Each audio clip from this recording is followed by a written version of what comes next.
Hi, everybody. Emmett Kilduff here, the CEO of the Fortia Group.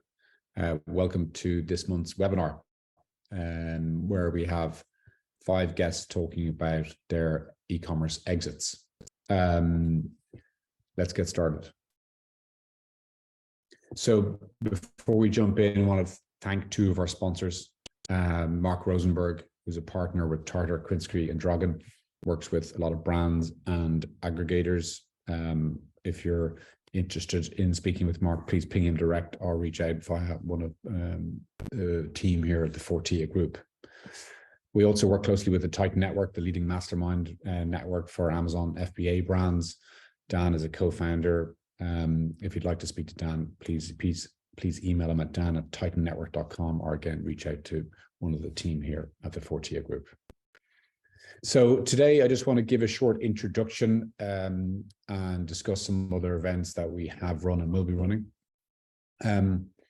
Hopefully, as everyone on the call knows, the Fortia Group is an M&A firm focused exclusively on e-commerce exits. That is our sole focus. It's our specialism. Every day we get up and we think about how we can help our clients maximize the value of their exits. That's all we do every day. We do a lot of webinars and are becoming well known in the space for delivering quality webinars. All of them are available to view on our YouTube channel, so please do subscribe to that, so that when you have time, you can look back at some of the topics that are meaningful to you. We did a similar webinar, you'll see on the bottom right, to today's webinar. It was stories of sellers who had exited sort of smaller e-commerce brands. And that actually got nearly 750 views of the recording, so a lot of interest. Hence why today we're putting on another similar webinar. Clearly, it's a busy time, so it's hard for folks to dial in post Thanksgiving, post Black Friday. So we expect a lot of people to watch this on replay. But you're all very welcome to the webinar. So yeah, back in February, we had 10 entrepreneurs speak, mainly FBA, actually all FBA. Today we have some variants on that. We have at least one DTC brand, and today's brands are larger. This month we took an innovative step and hosted what we call the first early look event for e-commerce. Think of it as a Shark Tank type event for e-commerce M&A. So we had effectively 10 brands that were within our exit ready program, graduate the program, if you will. And they're looking to exit in Q1 next year. And so we gave an early look into those brands that are coming to market. And obviously the acquirers really value that type of session, because they can review in an efficient way all the deals coming to market, and then reach out to those that they like. So it gets the deals early on their radars. We had 12 companies present. I think it was 3 or 4 DTC and the balance FBA. And so now as a firm, we have 15 live deals. We just closed a deal last night for an FBA notebook brand called Beachmore Books. And we hope to bring 2 larger deals to market before the year end. One, an Amazon FBA business doing over 10 million in the sports category, and one Amazon FBA in the supplement space doing over 4 million EBITDA. If either of those are of potential interest to any of the acquirers on the call, please do reach out, and we'll invite you to their bespoke early look webinars that will happen before the holidays. So today we're hosting our second Seller Stories webinar of bigger e-commerce brands all the way up to $100 million. We have 5 great speakers. There's 6 people here. Unfortunately, Ashley has just pulled out. He's ill, so I'm going to do my best to present his experience and his exit. But we look forward to hearing from Manuel, Matt, and Katherine, Colin, and Sully. So the order is, we'll start with Colin from WellPath. Manuel in Germany will discuss Velmia. We'll then go to the UK where Matt and Katherine will discuss their brand. It's undisclosed for legal reasons. We'll go back to the States then where Sully will discuss his DTC exit. And then I will do my earnest best to discuss Ashley's exit, which was the foundational deal for branded. It was actually the deal that got the aggregator branded up and running. Then we will have time for a panel discussion and audience Q&A. For the audience, please do submit questions as we go through, and we'll have time after each session with the 5 speakers to answer live Q&A.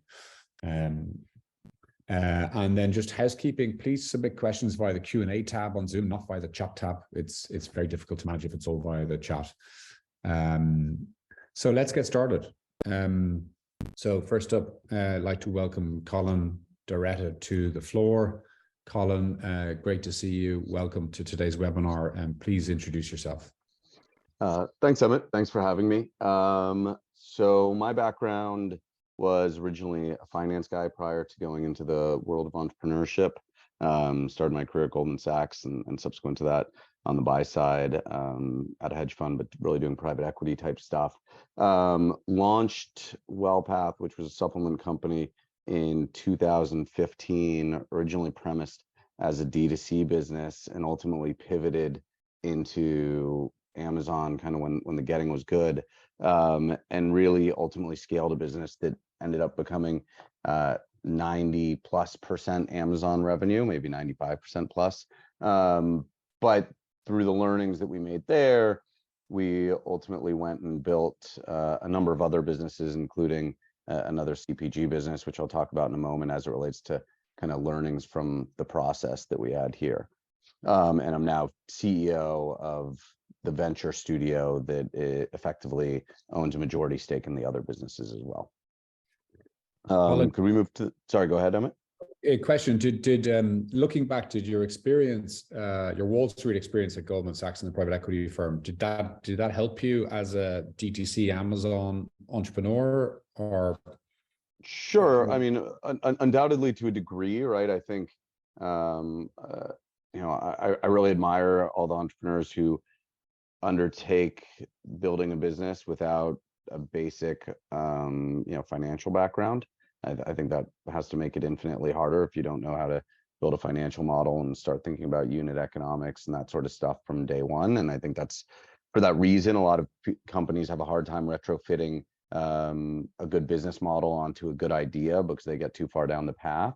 So I think that was extraordinarily helpful. I think having been both on the sell side and the buy side from a finance perspective, when it came time to run my own process was useful. I ultimately didn't use a banker at that time. And I think, you know, that experience was the only reason that I was able to circumvent needing to do that.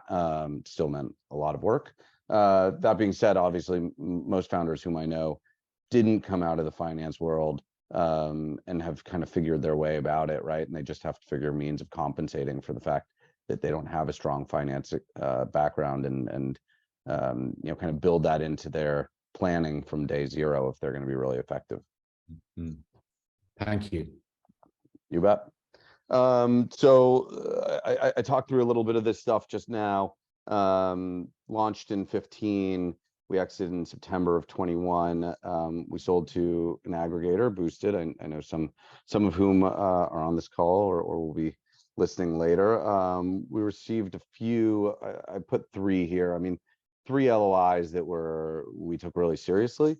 Our peak of the business was about $1 million a month.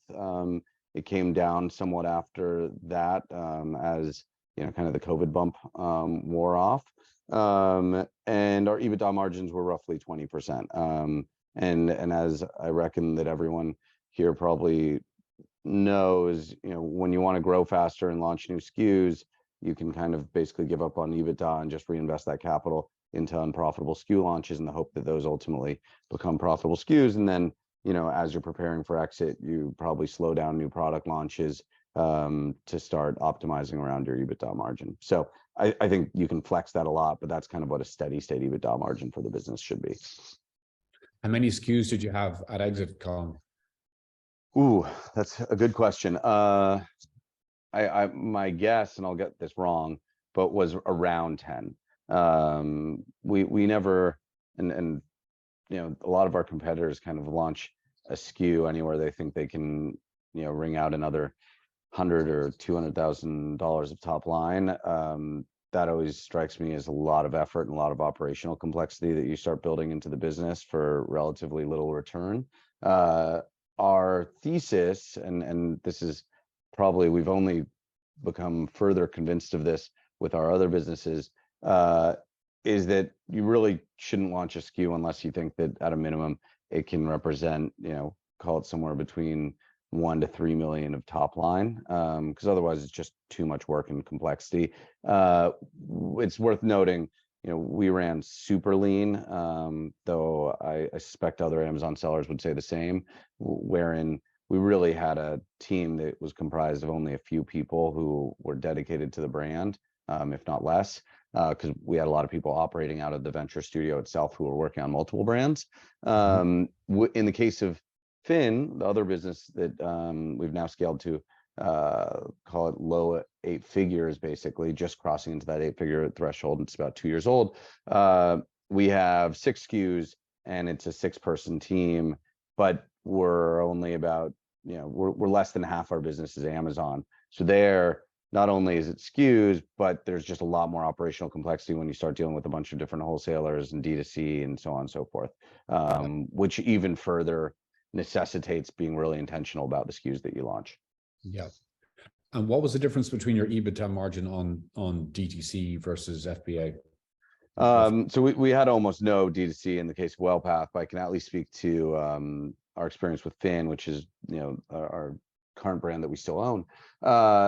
You know, that Amazon's a profitable channel for us, and you know, if you can't get to Amazon profitability by the time that you're starting to sniff, you know, let's call it more than $500,000 a month of Amazon revenue, I tend to think something's wrong. I think Amazon has also fundamentally changed in how it used to be that you could get a SKU to be one of the top 3 SKUs in, you know, a handful of search terms, and therefore turn it into something of an annuity. But as I think probably everyone who's an aggregator or sells largely on Amazon knows, like, it's become much more of an advertising game. So, you know, if you can't figure out effective ways to acquire customers cheaply, primarily through advertising, and still have profitability, then there's probably something wrong with your business.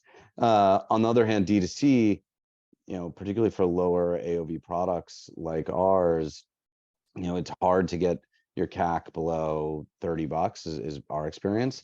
And when you're selling a product that costs $30, obviously that means, you know, even if you're upselling people to drive up AOV, you're still probably not first purchase profitable. So you're much more reliant on subscription. And I think one thing that we've spent a lot of time trying to get disciplined about and figure out real math around is understanding the halo effect of our Facebook advertising dollars and the impact that has on Amazon sales and sales on other wholesale channels. And we think we've gotten pretty good at doing that. And it's pretty impactful. And that's another way that we kind of rationalize our D2C spend. It's of the 3 channels, we kind of break out wholesale, D2C, Amazon. D2C is the only one that isn't, you know, profitable on a month-to-month basis, though it gets to profitability due to subscriptions.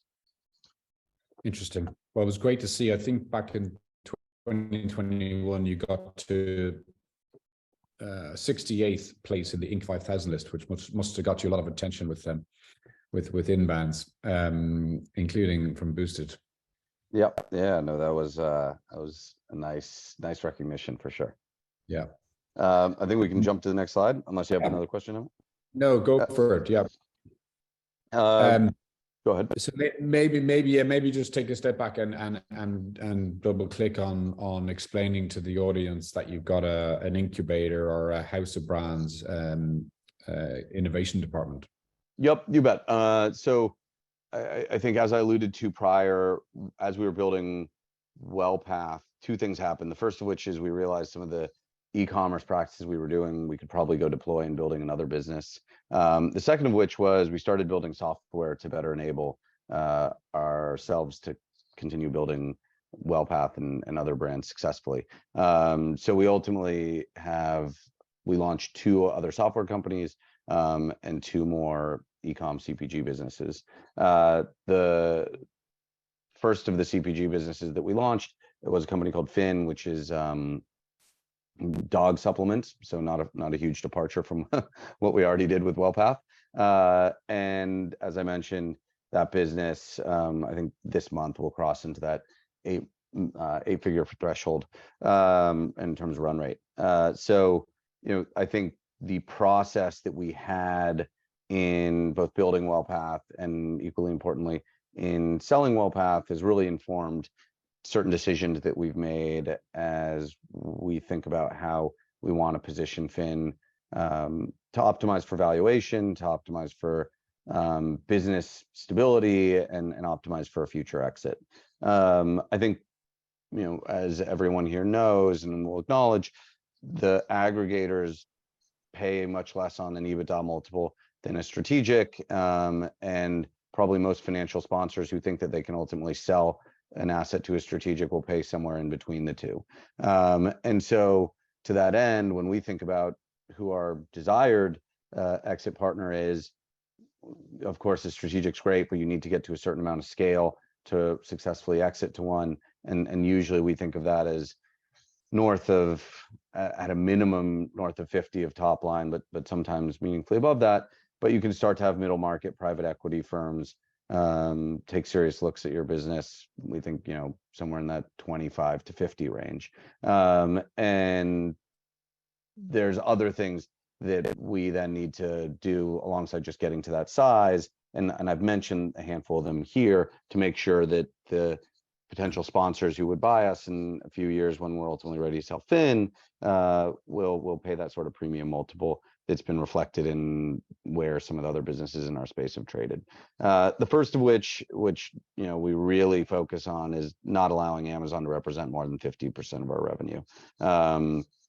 If there's anything that really kills valuation, it's that. I think strategics and sponsors view Amazon as a ton of platform risk. Aggregators have really smartly said, well, decrease platform risk by virtue of just owning a bunch of different assets, which is one way of diminishing your platform risk. But for us, we have been really intentional about making sure that we have a lot of focus on D2C and a lot of focus on wholesale. We're fortunate that D2C is our fastest growing channel right now. We think the market to be efficient in D2C for the first time in a long time is showing real signs of there's optimistic signs for us. I think by virtue of a lot of bad actors aren't being able to get secure financing in this market. And what I mean by bad actors is people who were acquiring customers at $100 a customer and never really had a good economic model. I think those businesses are going to disappear in a tougher macro environment. The second thing that every acquirer really likes is how big is your subscription base. So that's something we've been uber focused on optimizing, both on Amazon and on our other channels. Obviously, we don't have a ton of insight into it on our wholesalers, though some of them do provide us some sorts of numbers. And then the third, which is a little bit more ephemeral, is being brand led versus product led. I think there is a sense, justifiably, that a lot of Amazon businesses are basically a couple SKUs that represent cash flow streams, and there isn't any brand affinity. And I think with WellPath, we made a real effort towards building a brand. We invested heavily in content, heavily in social. We tried to be very design centric, and I think we did an okay job, right? I wouldn't have given us an A+, but I certainly think, at the risk of patting ourselves on the back, I think better than most Amazon brands. We've tried to really, really double down on that when it comes to Finn, having more brand identity, more things that, I think it's important to say what you're not as well as what you are. So, fully sustainable brand, stuff like that. And then finally, another thing we were really focused on was just diversifying our acquisition channels. I can't tell you how many brands, when iOS 14 happened, D2C brands, when iOS 14 happened, they came to me and basically said, hey, we need to pivot, teach me everything you know about Amazon, because suddenly, our Facebook advertising isn't working. And so we went through tough times when some of our Amazon strategies stopped working, and hence, some of our revenue fall off that we did have from our peak at WellPath. And again, we just never wanted to put ourselves in that sort of position again. So diversify the channels that you're selling on and diversify the ways that you're acquiring customers. And if you do that to, enough of a degree, then even when something goes sideways, which kind of inevitably it will, right? Something goes wrong at some point, then hopefully, it's not so meaningful an impact on your business. That's very informative. Thank you. A reminder to the audience, please do submit questions as we go through, and we will address those as we go through this talk. You won't just wait until the end of all the discussions. So then the performance of the brand since the exit? Yeah, so we haven't had a ton of insight here, and that's frankly, probably more on us than our partner. And I think it was engineered that way by and large, because we did have other brands to run. So, we wanted to keep the entirety of the team, and they were, really flexible as it related to working with us on a fairly short transition period, such that we just weren't going to be spending a lot of ongoing time on the business. We already hadn't been spending a lot of time. Really, the team had diverted its focus to our other businesses. We obviously do know some of the kind of basic financial metrics of the business. It's largely, I'd say from a revenue perspective, flat to maybe slightly down. I think they've improved EBITDA somewhat, such that we've both hit our stability payment target, which obviously I think everyone who has worked with an aggregator is very familiar with, and some of our earnout target. And that was, obviously we're always optimistic, and we hope that someone will be able to engineer a lot of growth. I've long been, dubious of the aggregator space as on the whole, as it relates to, are they really going to be able to come in and engineer a ton of top line growth where the entrepreneurs, might not have been able to themselves. So I think my expectation has always been where the aggregator should really shine is getting really efficient and optimizing around EBITDA, and they're probably going to do less from a revenue perspective. And that's kind of proven out from what we've seen so far. But generally speaking, I think we would have been disappointed if the stability payment hadn't been reached. And so we're pleased in that case. Yeah. A question referring back to the prior slide, Colin. When you talk about 50% target on Amazon, does that represent, do you mean 50% for all marketplaces, including Amazon? So 50% for marketplaces versus DTC, or 50% nope. Amazon plus some 50% yeah. Amazon specifically. And I say target of less than 50%. In a perfect world, we'd like Amazon to be called a third of the business or less. That would, really kind of remove any sort of multiple discount that we think buyers might attach to the business. And that's frankly the direction where Finn is trending, fortunately. But I think there is, in our experience, in the conversations we've had with sponsors, as well as the conversations we've had a lot more in the case of Finn are with venture investors. And there was a long period where a venture investor, if you were over 50% Amazon and not an aggregator, right, just a single brand, they almost wouldn't have a conversation with you, right? They just did not view that as a real business and a real brand. And not enough customer insight, all sorts of myriad reasons why they would be a strong pass. I think they've backed off that because Amazon, particularly if you're low AOV products, right? Let's call it anything below $50. Amazon is just such a huge channel that to not be on it, and to be, a non-super premium product, you're just leaving so much on the table, and someone who might come on and sell your product anyway, right? There's certainly people selling off your brand terms in that case.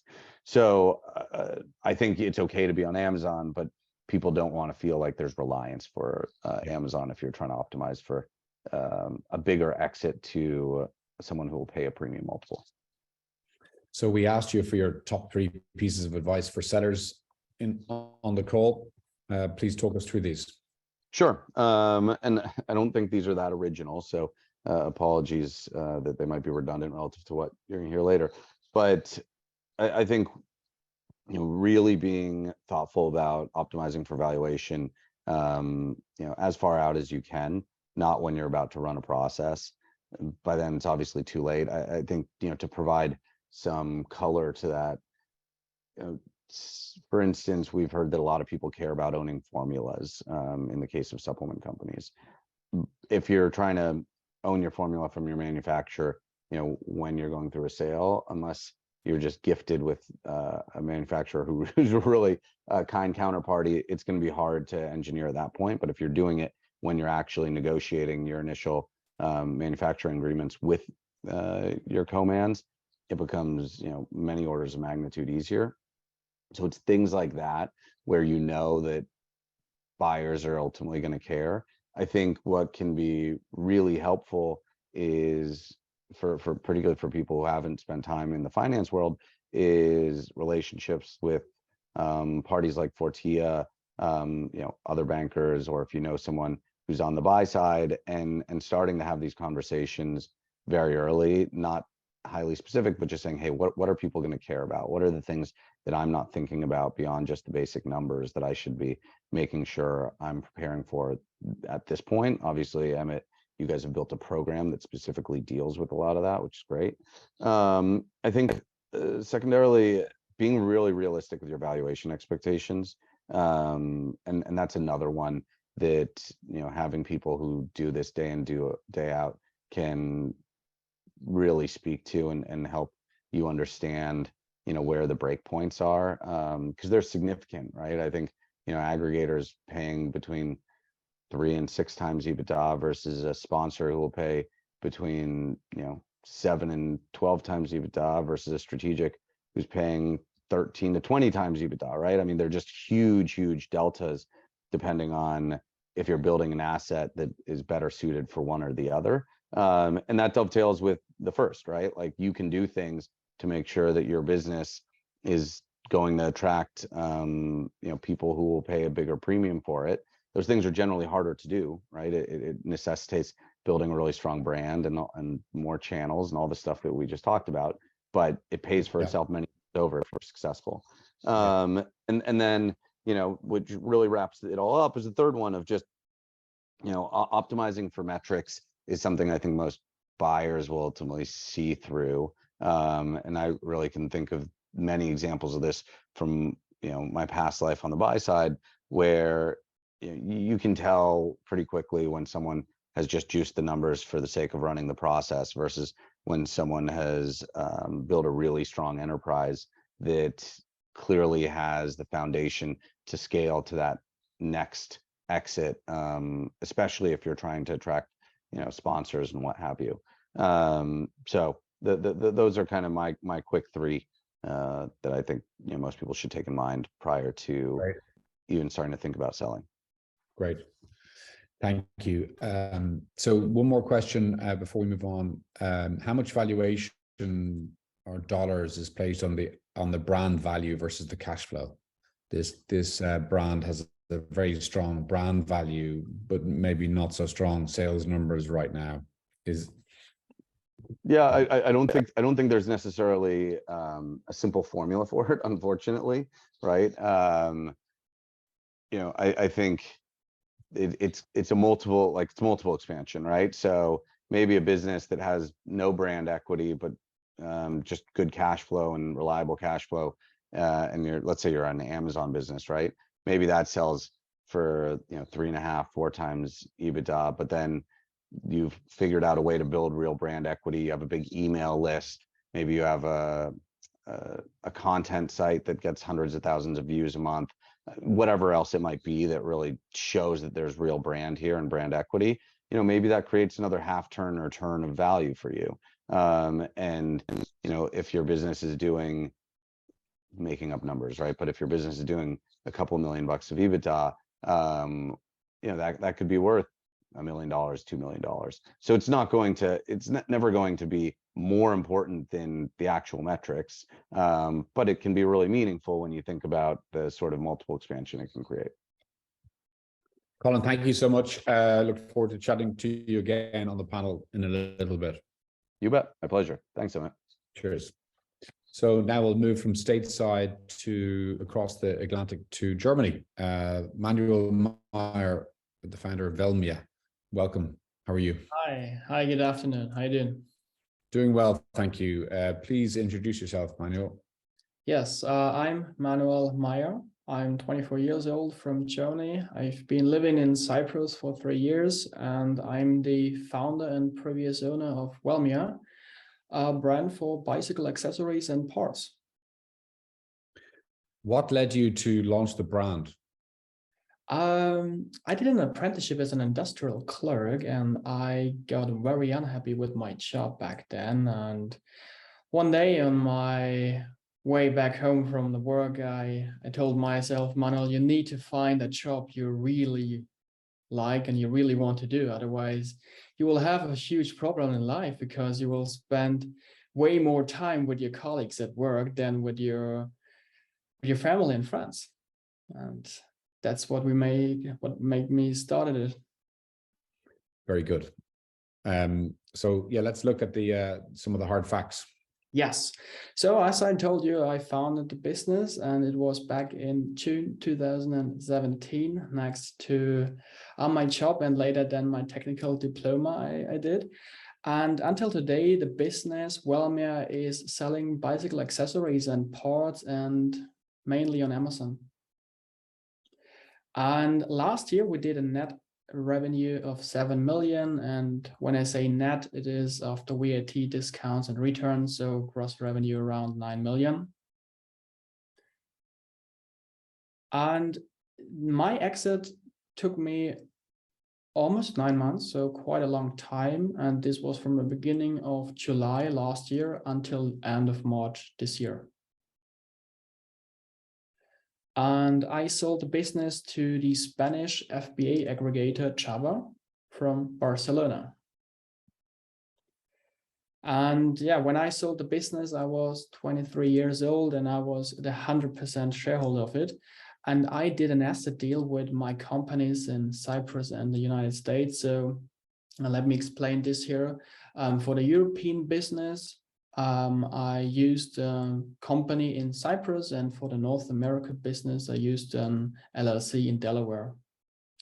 And yeah, I actually achieved a very, very high multiple, something above 10 on my LTM EBITDA. And that's mainly because I was investing a lot in the further growth of the business. Very good. I brought you some for better understanding of what we sold. I thought it's a good idea to bring some product pictures with me, and in the top left-hand corner we can see our best-selling product. It's our bicycle seat, and it comes with memory foam. On the top right-hand corner you can see our bicycle light, and it has a very funny and interesting caption. Hi, this is us, your new bicycle light. I really love this one. And on top, or in the bottom left-hand corner, we can see our spoke reflectors. Is one of our innovative products, and it comes with an patented design. And the bottom right-hand corner, you can see one of our phone holder bags. Very good. Yeah, so next one is, what do investors pay attention to? And actually it should say entrepreneur here. And yeah, now it is. And yeah, entrepreneur, that's you actually, and that's your personality. And it's really important how much you're still involved in a day-to-day business. For example, I no longer had any operational task in my business, and that was very helpful to make the shareholder change in the end. Did you stay involved or how long did you stay involved post-acquisition?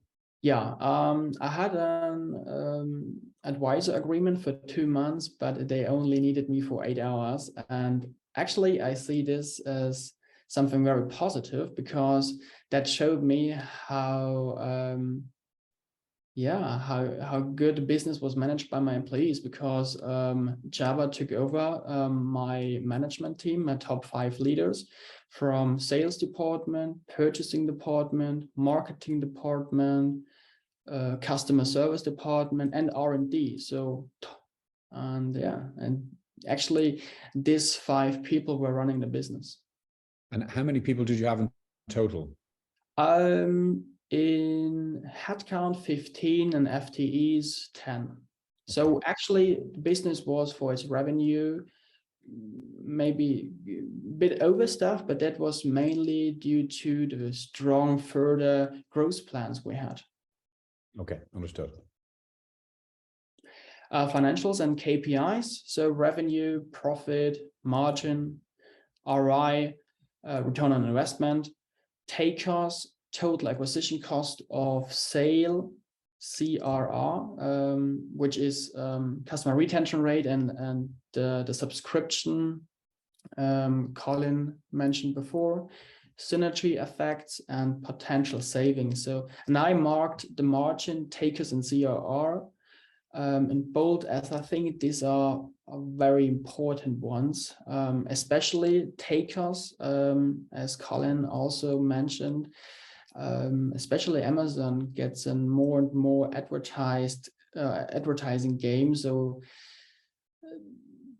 the less you sell through PPC and the more you sell organically on Amazon, the better for you in the end and the better for your valuation. Yeah. Market and growth opportunities also very important. So how big is your market? How much can you grow more inside your market? And what about Pan-EU and United States?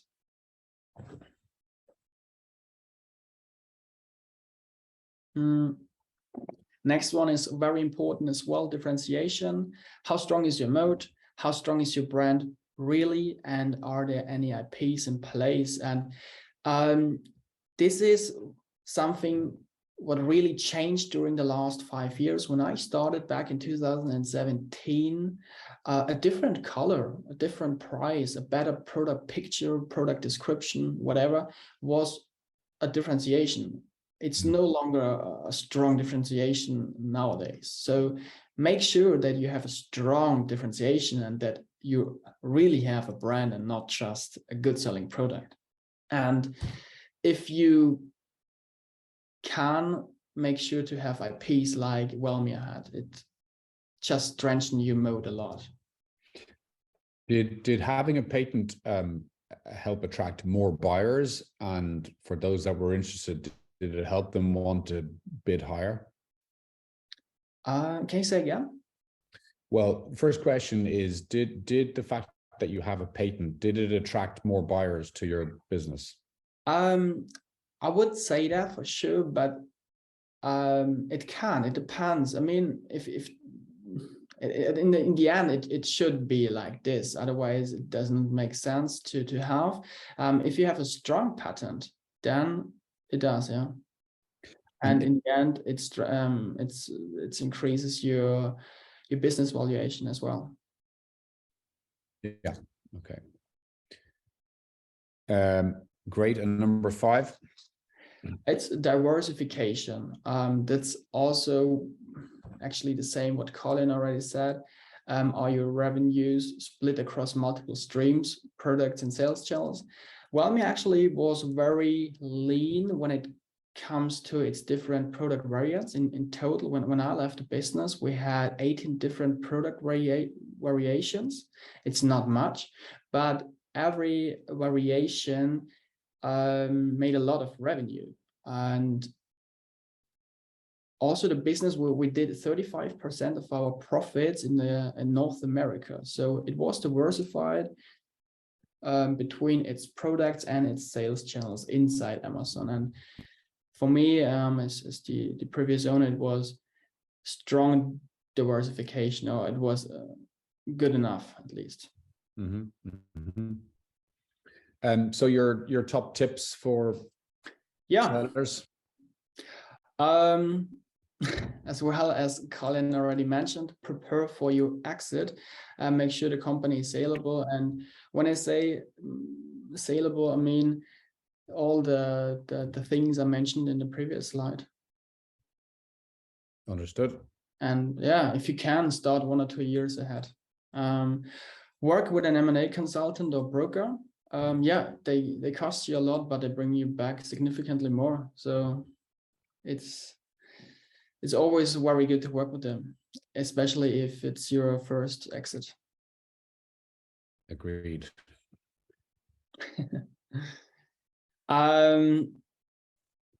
Yeah, doing extensive research on potential buyers. That's also very important because do not only address financial investors like the FBA aggregators, but also think about strategic investors.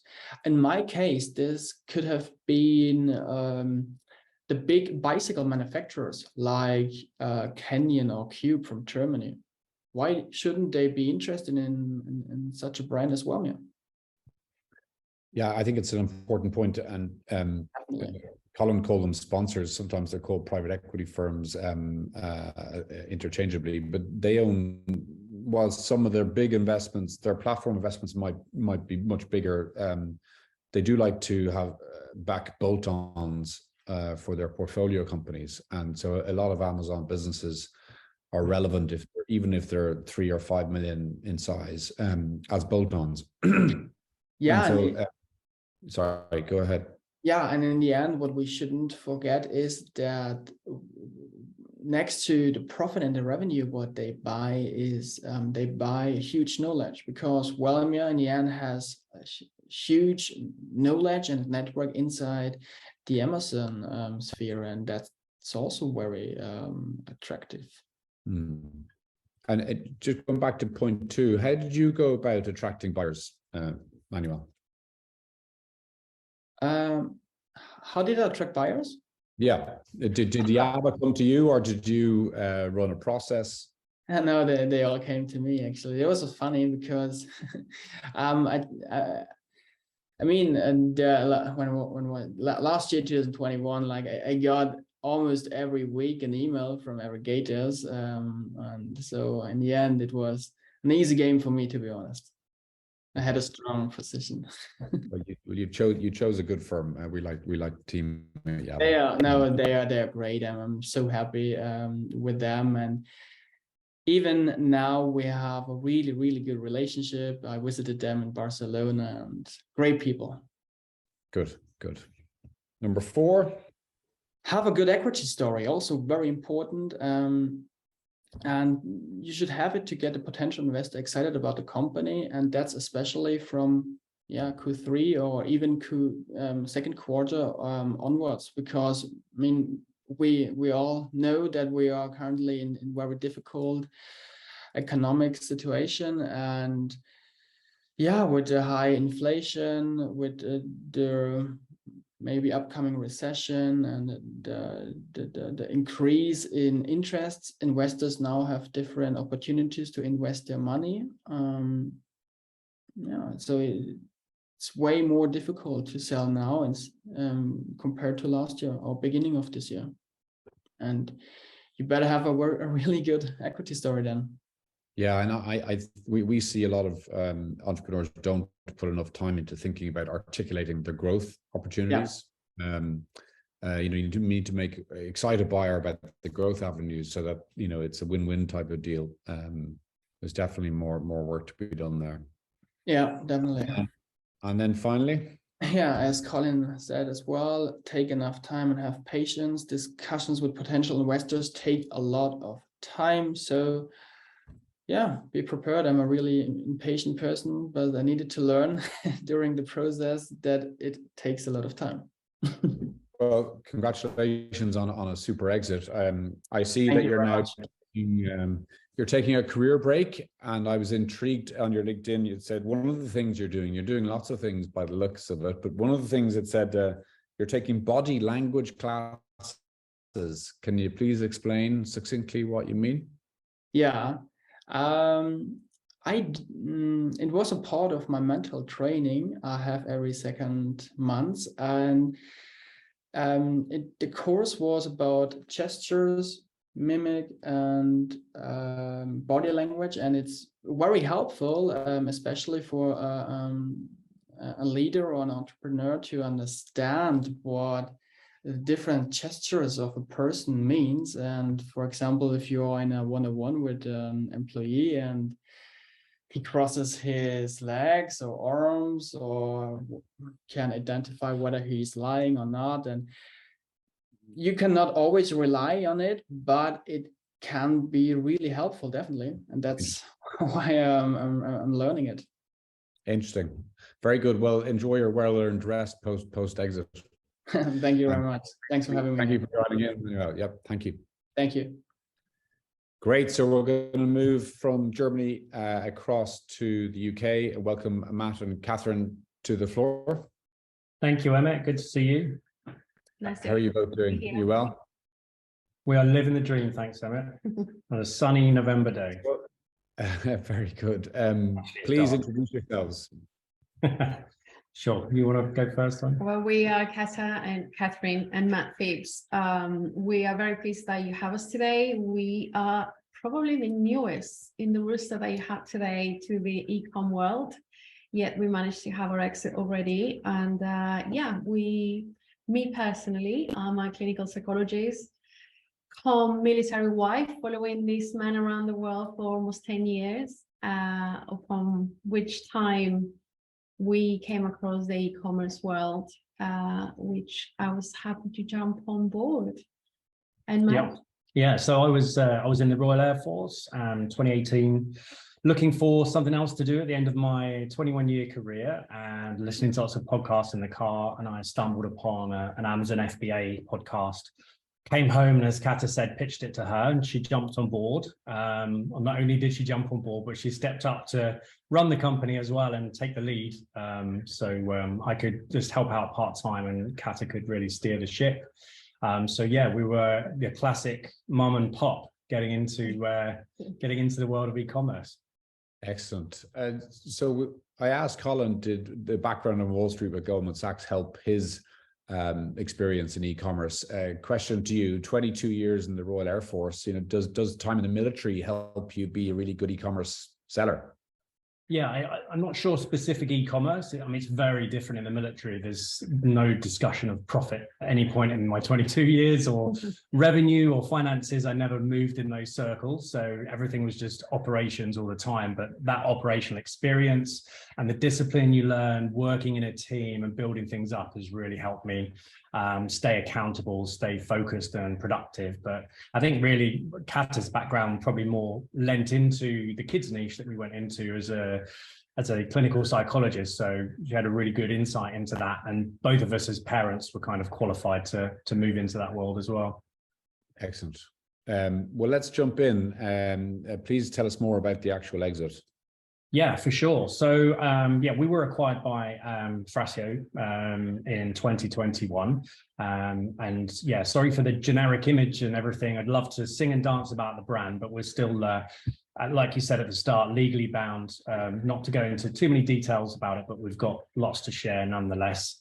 We started in 2018 in September, and we exited in September 21. So 3 years, pretty straight.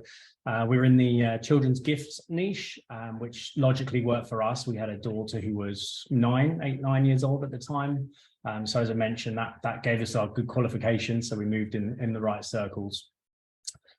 We sold on Amazon mostly, a little bit of Etsy and Shopify, but no DTC focus as Colin had. It really was just a small presence, if you like. Had 2 LOIs, but settled for Thrasio, which was a great offer for us back then.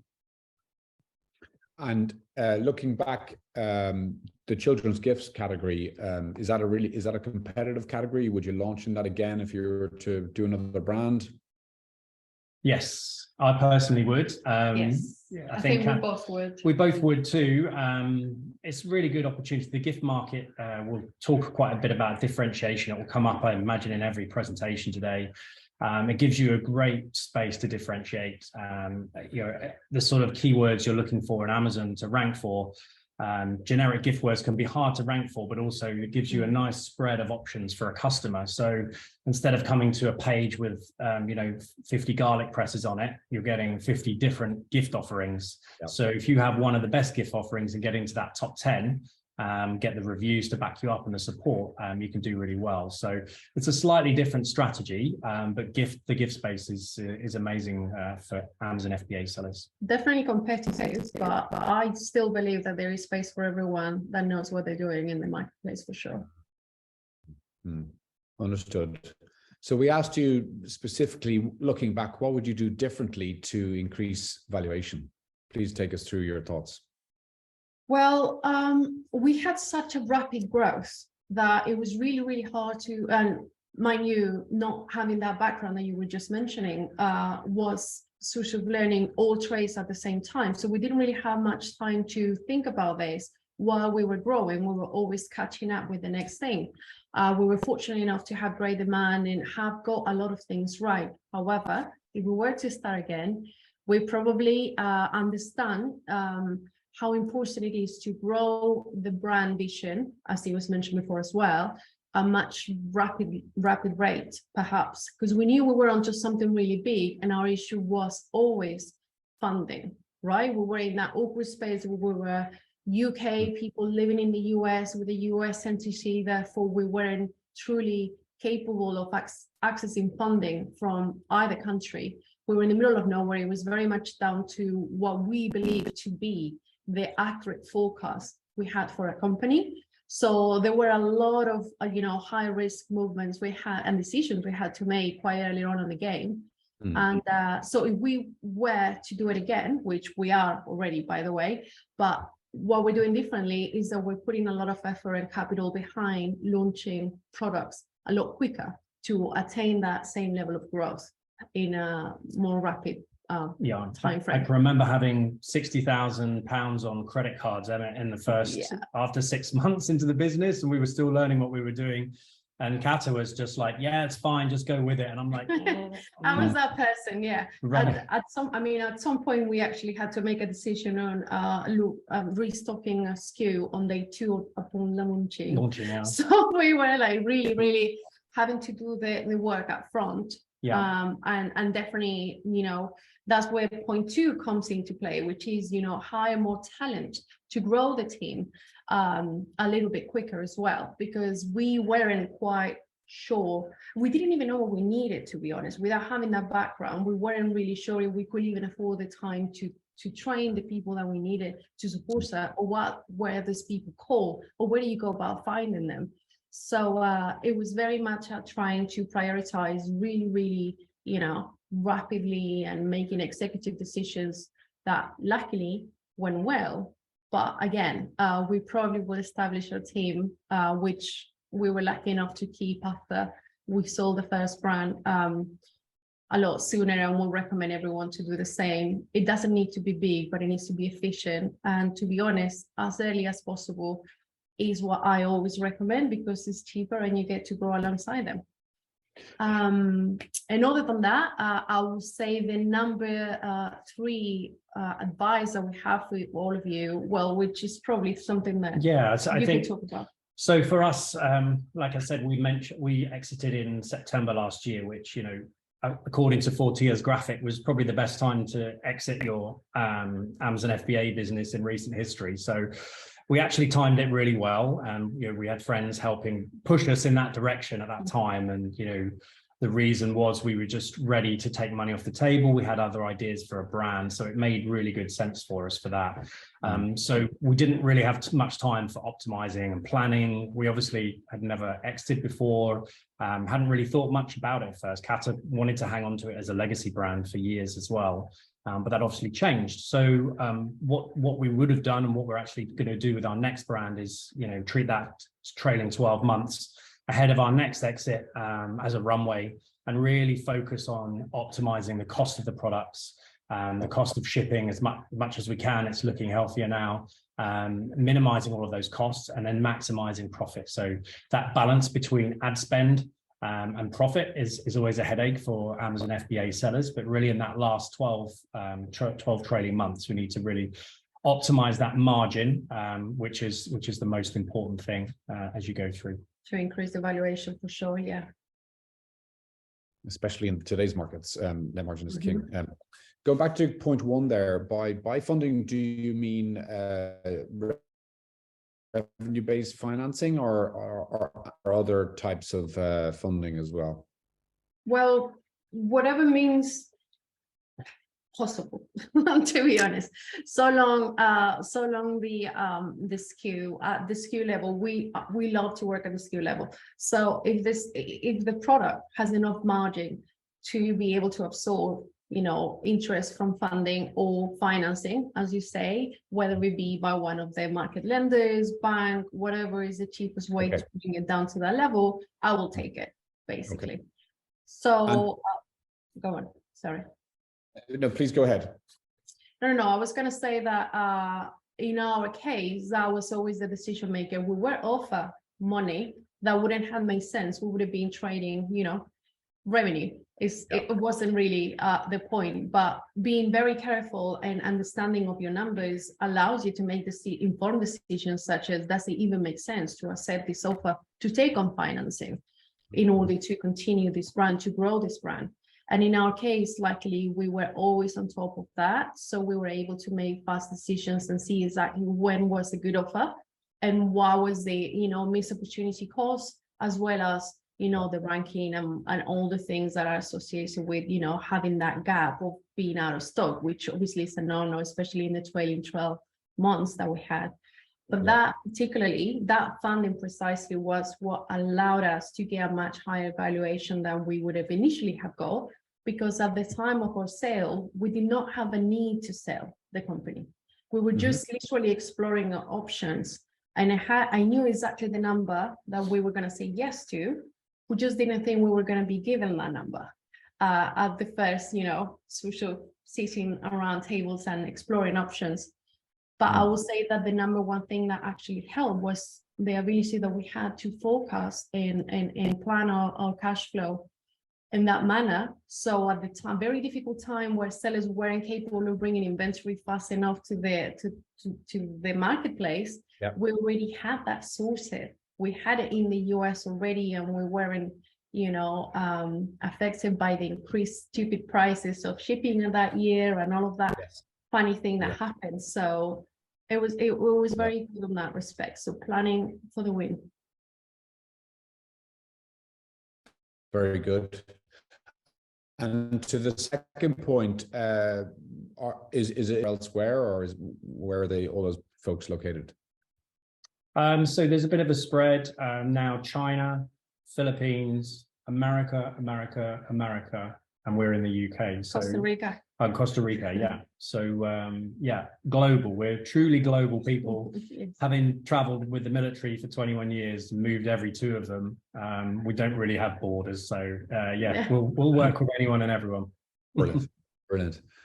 Okay, so your top 3 pieces of advice for sellers? Well, as we mentioned, I will say number 1, always know your numbers at the SKU level. You know, that's what basically allows you to make the decisions that we're just mentioning and truly help you get a grasp of your actual profit, your net profit at the SKU level. Allows you to make decisions on what type of coupon can you run, the promotions that you should be running. And without compromising that, you know, that your books and your finances, your P&Ls will always be healthy. Right? So that's one less worry. And you just feel in control. I don't think we place enough attention to being in control of our numbers as e-commerce sellers. Many, I know very big sellers that cannot tell me what the profit margin at the SKU level will be. Accrual bookkeeping. Yeah, so and I see there's a question as well from Sri Emmett in there about how to keep track of overall profits with so many costs involved. Do we use software? So definitely you need a bookkeeper early on, someone like Avast, UK-based US company as well, or CapForge will look after your bookkeeping for you. They will pay the software subscriptions that you need to pull the Amazon data across and mix that into QuickBooks and basically give you that monthly forecast. Now, for working towards exit, especially in your TTM, you need to be working on accrual, which means your costs need to fall where your sales are for things like shipping costs, cost of goods. Otherwise, you'll have peaks and troughs on your balance sheet, which won't look good for your profit. So, you know, I think accrual bookkeeping is key as well. A lot of sellers now, they come with their books in a real state or no books at all, as I'm sure you'll be aware of as well, Emmett. Yeah, 100%. I mean, bookkeeping is the number one, probably the first hire I will always say to everyone. If you want one less headache and your life back, just do that from earlier on. Just get it, you know. Can you imagine if we would have had to go on now backdate everything in order to go to market? That would have been a bloody nightmare. Horrible. I know. Okay, and then number 2, I think might be our biggest point today. Building a brand. You know, Colin mentioned it as well. Offer products that stand out and are better than the competition. So, you know, differentiation. You know, as Colin mentioned as well. You know, maybe a color change or an image change. Sorry, it's Manuel. An image change or a color change was enough, but now it's become congested on the market. There's a lot of overseas sellers there who are willing to compete on price and easily beat you on price, whether they've got access to better financing, better shipping, or maybe they're willing to use other tactics to get things into Amazon, in our case, a lot cheaper. So you really need to be competing on brand. So you need to have personality in there. You really need to understand who your customer avatar is, who is buying your products. Really connect with them through the brand so that they look at it and it makes them smile, or it makes them react, or it invokes an emotion of some sort, so they feel connected to your brand. And then underneath that brand, you just have products that really sing to them, that make an absolute no-brainer, such that if you launched a new product on Amazon and put it next to one that's already got hundreds or thousands of reviews, a good section of those customers would choose you anyway, because you look a lot better and you seem to be a better choice than the other one. So branding and product are absolutely key. And if you can put intellectual property on there, we use a lot of copyrights. We've got design patents for our new brand in the making. These will help protect you from the inevitable copycats, which come thick and fast. Usually you get a 6-month grace period before they catch up. So anything you can do to stay ahead of the imitators and the copycats will help you, and certainly in the Amazon FBA game moving forwards. 100%. I mean, it's not going to stop them from coming after you and perhaps selling a similar offer to yours, but will definitely extend the life cycle of that SKU and give you that, you know, 6 months grace period, if you wish, where you are free to gather and harness those, you know, so after reviews and the social validation that's needed. So I mean, on the brand point, which I think has come up a few times and will always come up, it's, you know, do you think many Amazon entrepreneurs, I think the DTC folks definitely build more of a brand because they have to go out and find their customers. On Amazon, like, what percentage of Amazon entrepreneurs do you think actually engage a brand expert or consultant in the early days to help them, like the basics of brand guidelines, as opposed to just, you know, getting a logo done for $100 and cracking on? Pretty small. I think, Emmett, the way a lot of people get into the Amazon game is by looking for a product, and a lot of the tools will teach you the criteria, you know, fits in a shoebox, you can sell 10 units a day, about this sort of cost, this sort of markup. So that kind of funnels everyone into this product first kind of approach, which, you know, coming from a background like Katherine and I, where we've got no previous e-commerce or branding experience, that kind of makes sense. And you start to find a product and then other product ideas that you can spin off of it or link to. So, you know, if you went the classic garlic press route, there's not a lot of room there to expand other into the incredibly competitive kitchen niche where everything's pretty much already been thought of.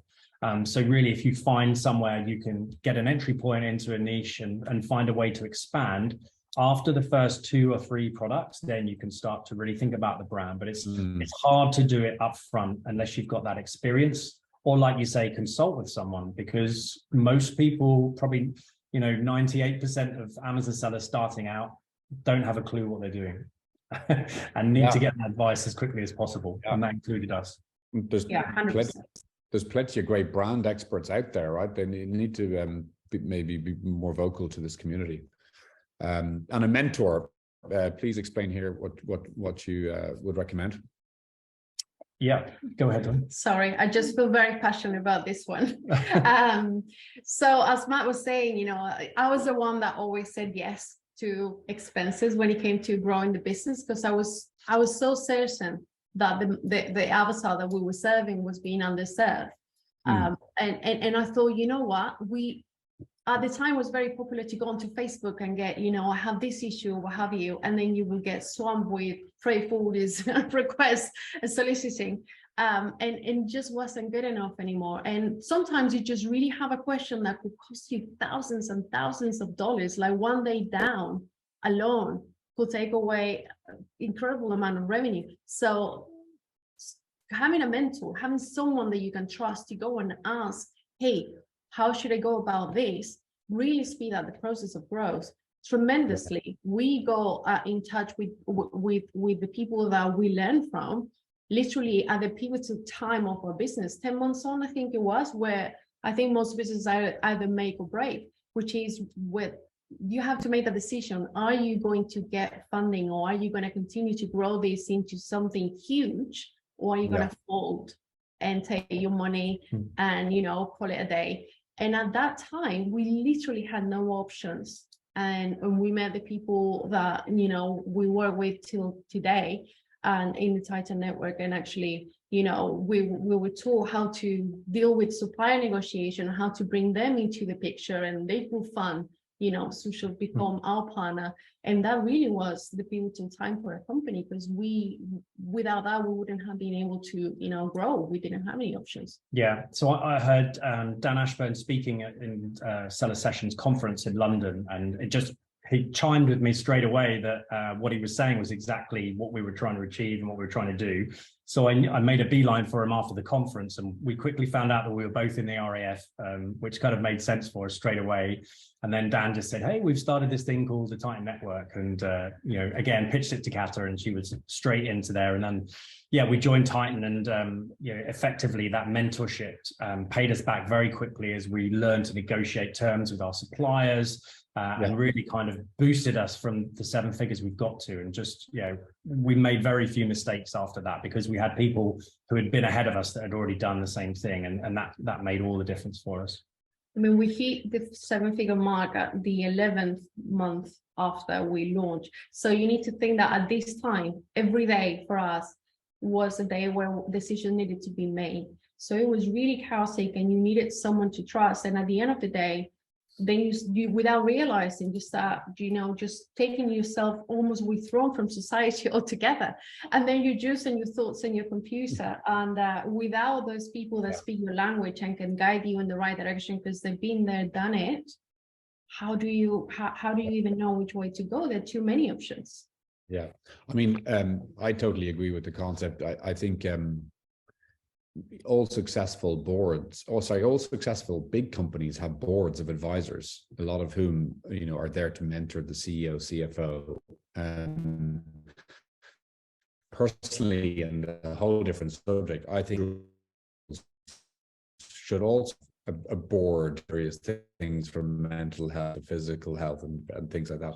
But that's for a different day. Katherine, Emmett, thank you so much for your time, and we look forward to speaking again on the panel. Thank you so much. Okay, so we'll move from the UK over to the States, and we'll move from FBA to primarily DTC. Sully, welcome to the webinar. How are you? Doing well. Thanks for having me. You're most welcome. Please introduce yourself.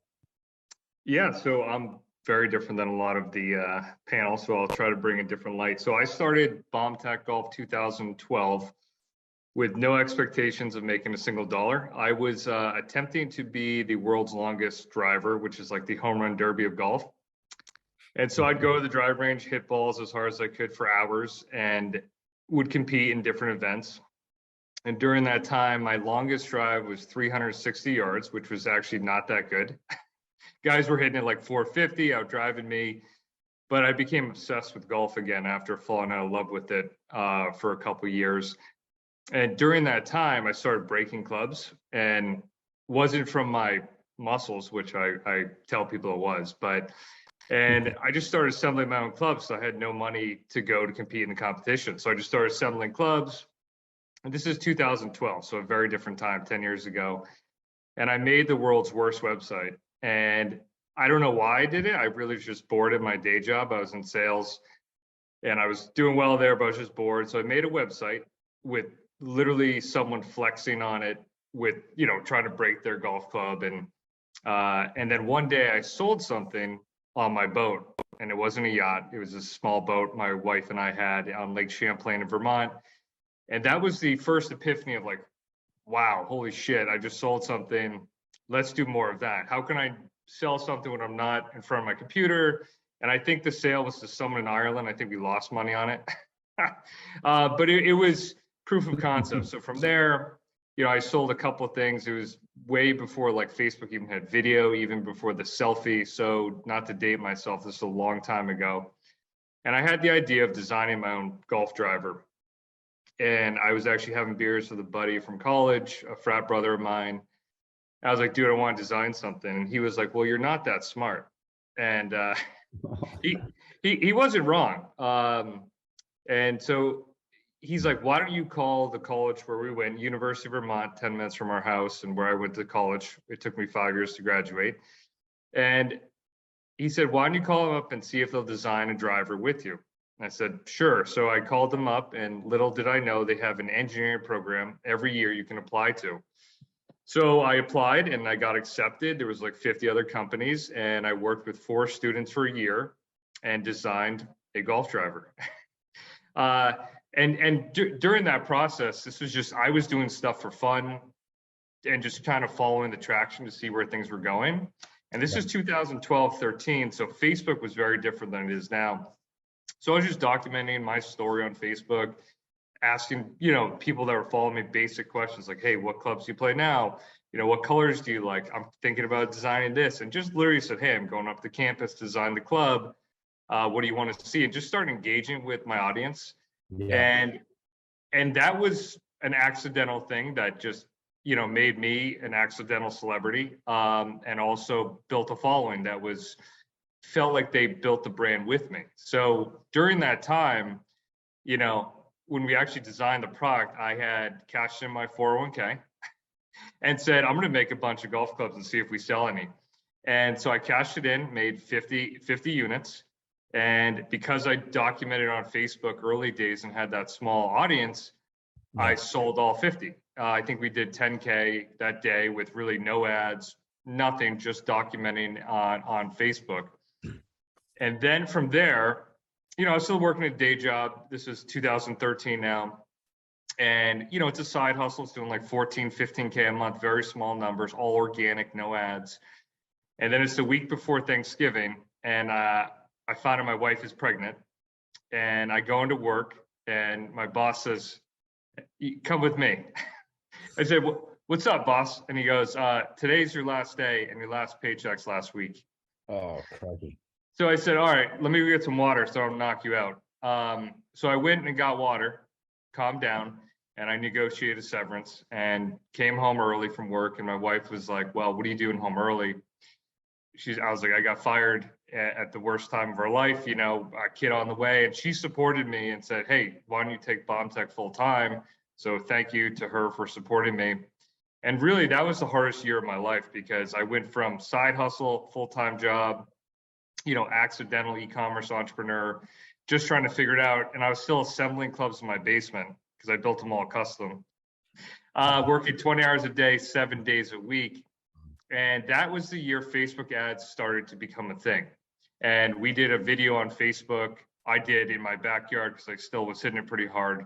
And I hit it into a net and it sounds like a bomb goes off. I hit it so hard. And I post, I said, does your driver sound like this? And I boosted it for like $300, which was a lot to me back then.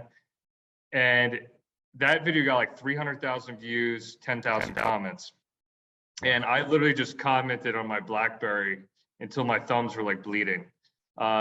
Because I just was like, wow, I've never seen this engagement, this traction. So I just engaged with every single person.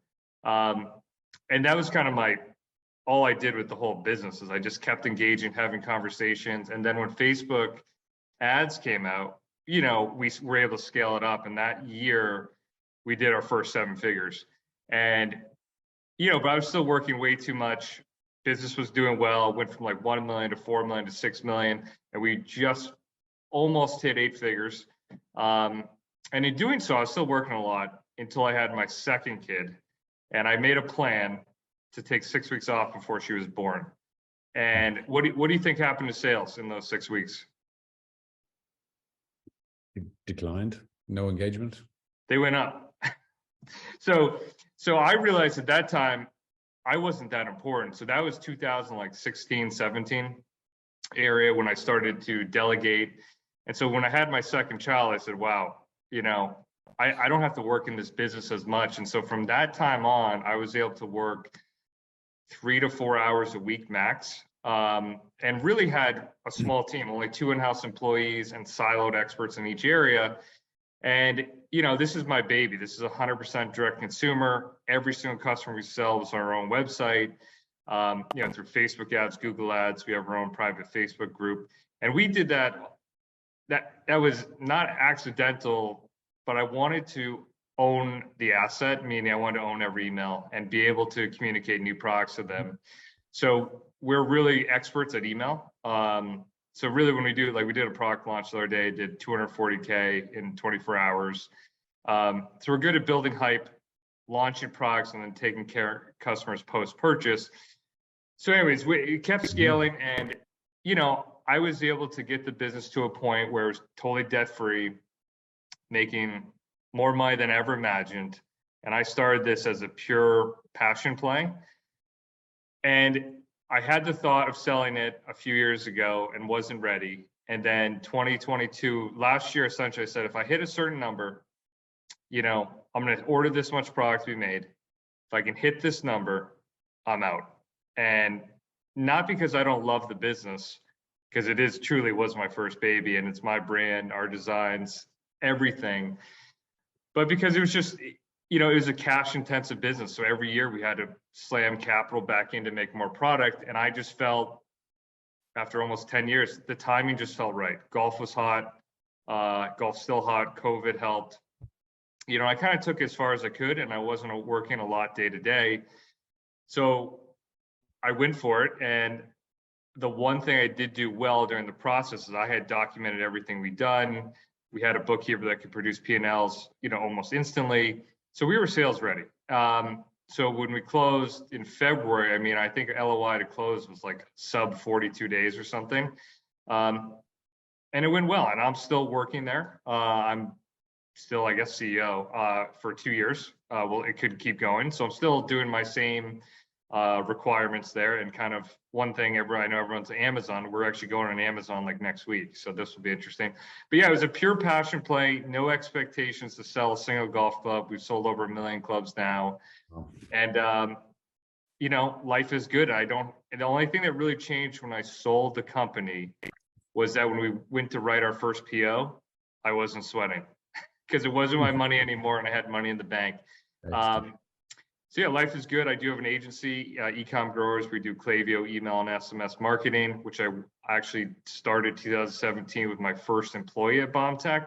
And then this year, I've started my own blog, sullytyler.com, and I'm golfing, skiing, and hanging out with my kids a lot. Super introduction, Sully. Leading on from what Matt and Katherine were saying, their last point was their key piece of advice is get a mentor. Over your 10-year period, did you have mentors? How did you find them? If you did, you know, what were they good at? You know, maybe I'm too difficult to work with, but I did not find any mentors or anyone that had been in our space. I think we were the first D2C golf brand that ever existed, so there was no one to get mentorship from. You know, how I look at it is a little bit differently than they may in terms of mentors. Really, I set the business up, and I don't look at mentors, but more of experts. So I have siloed experts that I use. So I'm just at the, I don't know if I even say the top, but I'm the coordinator of bullshit, really, where we have a CRO guy, an SEO guy, an email marketing agency, a paid ads channel, a 3PL, and then customer service. And there's like maybe one or two others, but everyone has a siloed expertise. Yeah. And the hardest part is finding true experts in each area, right?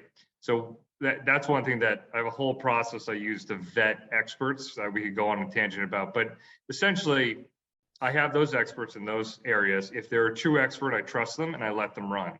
And that once I really, after, I mean, this is 9 years, 8 years, it took me to figure out like, okay, this person is much better at Facebook ads than I am. This person is much better than email than I am. I just had to learn each silo to be an expert, to be good enough to hire and fire them.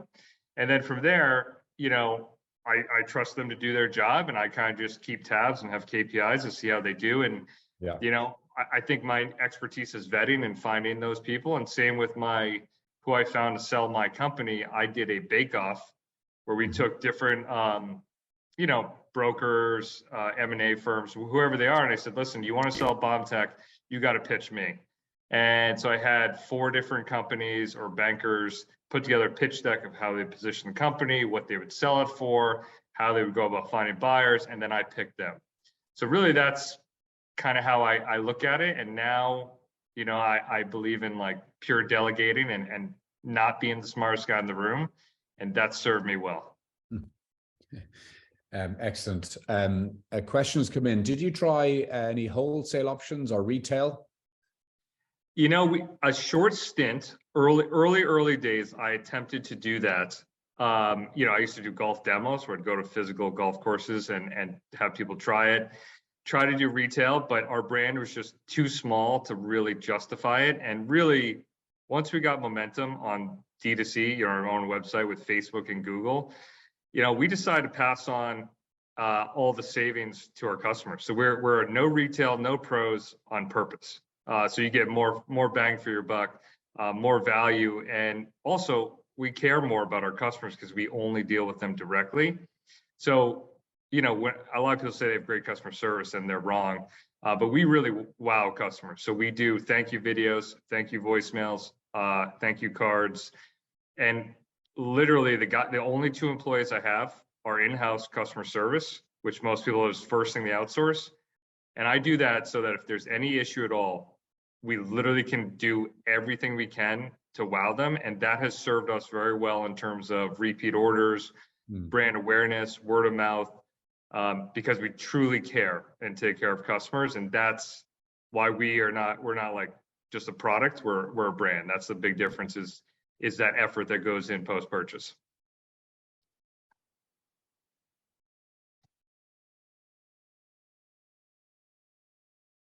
Oh, it may have froze on me. You're back.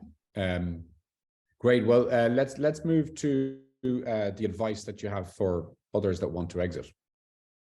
Yeah, kind of what I've already alluded to a little bit. Remove yourself from day to day, to see if that's something you want. And if you can sell the business, I think most businesses can't be sold because they're too in the day-to-day weeds, which can make that a real challenge.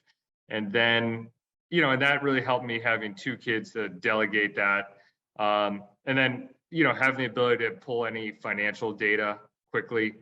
We hired a bookkeeper 360, who were phenomenal in doing that. And that was really probably one of the most important things is, when you go to start a process, you're going to need a deck, and things will evolve over time, so it's going to be, you may need to get new financials next month, next week.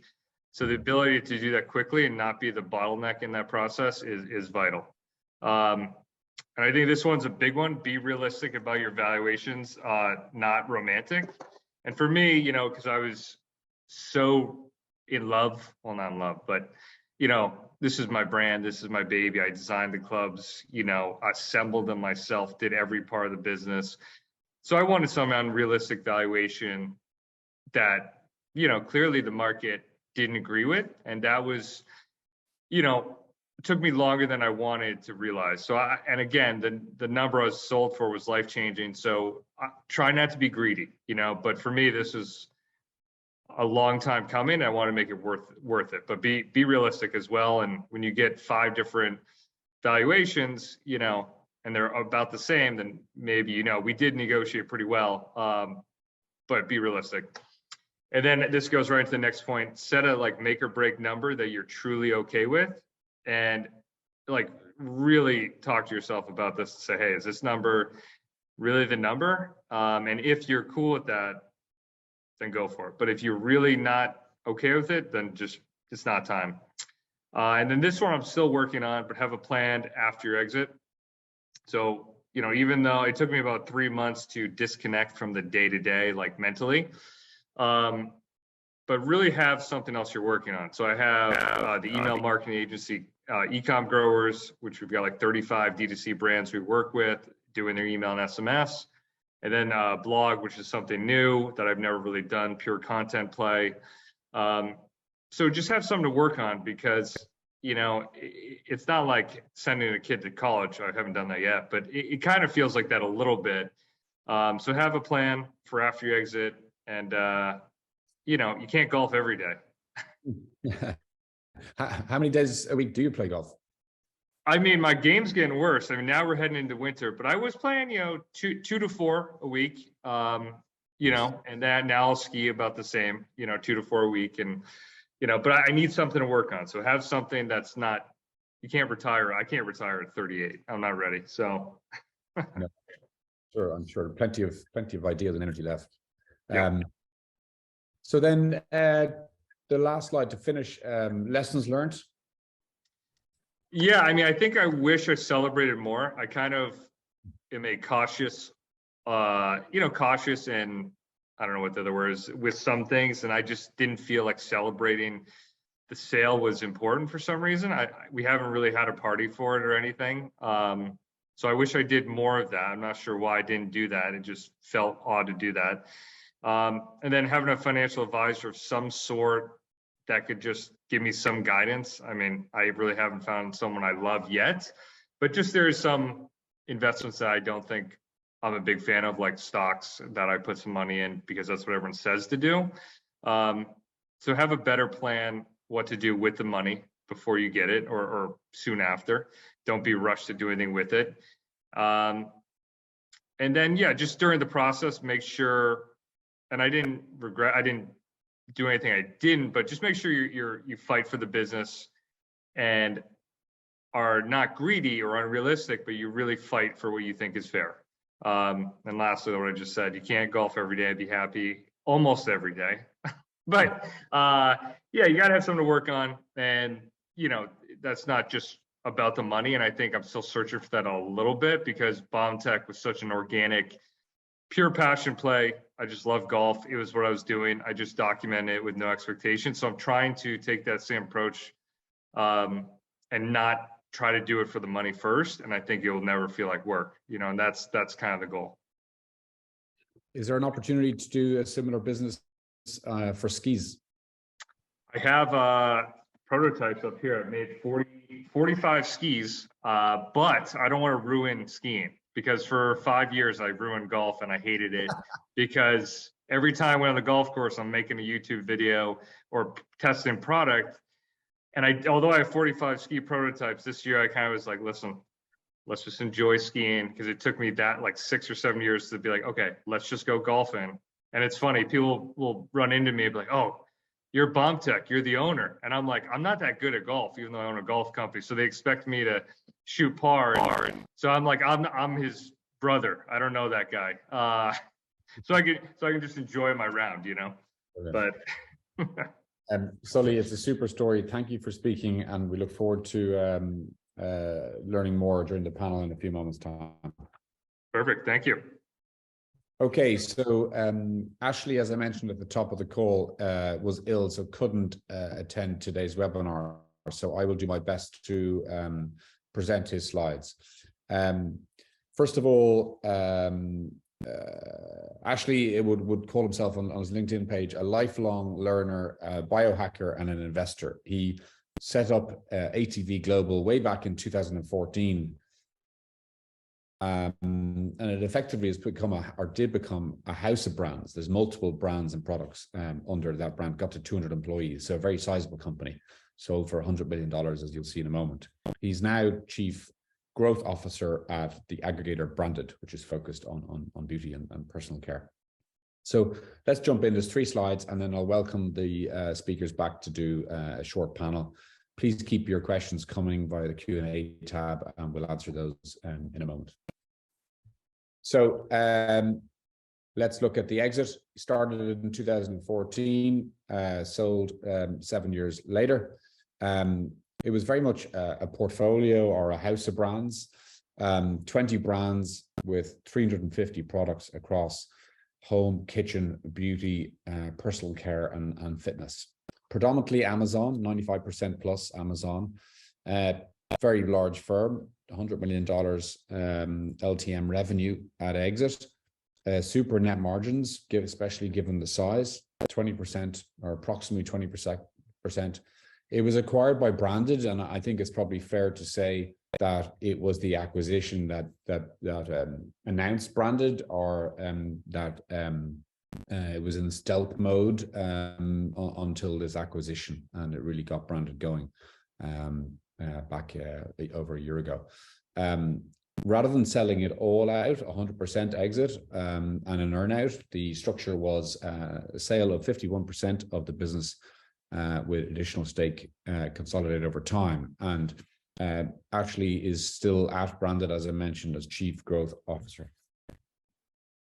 So Ashley's advice, if he started again, what would he do differently to increase valuation? He has 3 recommendations for us today. The first is all about margin, and especially given what's definitely a laser focus on net margin as opposed to gross margin or revenue growth or anything else. So we would encourage anyone, and we discussed it a little bit earlier with Katherine, that net margin is king at the moment. Do try to increase that as much as you can, or have a good trajectory of net margin to increase valuation. I think it's fair to say some investors or acquirers would prefer to maybe see slightly slower revenue growth in return for higher net margin. The second is unique IP and differentiated products. That's come across very strongly today across numerous speakers.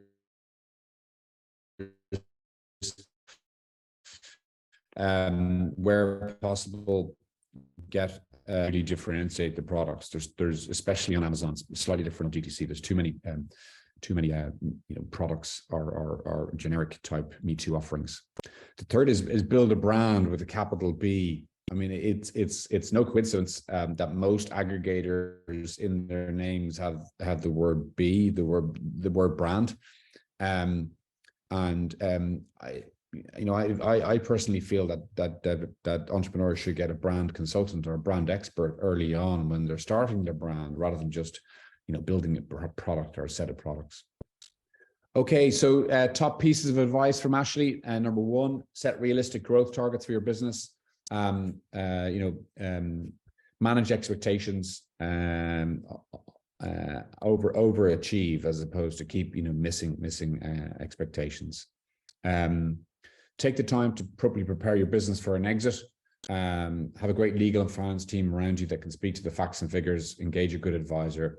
This has again come across a few times on today's webinar. Start planning as far out as you can. I'd encourage that to all the entrepreneurs on today's call or watching on the recording.